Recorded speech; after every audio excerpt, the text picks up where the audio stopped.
పప్పుచారు ఎలా చేయాలో చూద్దాం.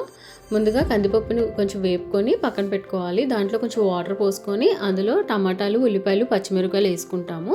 దాంట్లోనే కొంచెం పసుపు, కారం, చింతపండు అవి కూడా వేసేసుకొని కొంచెం నీళ్లు పోసుకొని ఉడకపెట్టేసుకోవాలి. ఉడికిన తర్వాత పప్పుని పక్కన పెట్టుకొని ఒకసారి బాగా మెదుపుకొని మనకి ఎంత పప్పుచారు కావాలో అంత నీళ్లు పోసుకొని పక్కన పెట్టుకోవాలి. ఇప్పుడు తాలింపు కోసం ఒక పాన్ తీసుకొని అందులో ఆయిల్ వేసుకొని ఆవాలు, జీలకర్ర, మినపప్పు, శనగపప్పు, ఎండుమిర్చి అవి కూడా వేసుకొని కరివేపాకు, ఇంగువ, పచ్చి ఉల్లిపాయలు వేసుకోవాలి.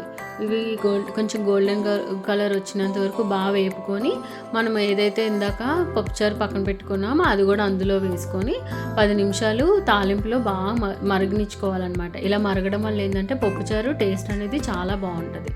తర్వాత దించే ముందు కొంచెం కొత్తిమీర వేసుకొని దించేసుకుంటే వేడివేడిగా పప్పుచారు అన్నంలో వేసుకుంటే చాలా బాగుంటుందండి. ఒకసారి ఇలా ట్రై చేసి చూడండి. పప్పుచారు టేస్ట్ అనేది చాలా బాగుంటుంది. ఇది ఎలా వచ్చిందనేది ఒకసారి మీరు కామెంట్స్లో అనేది చెప్పండి.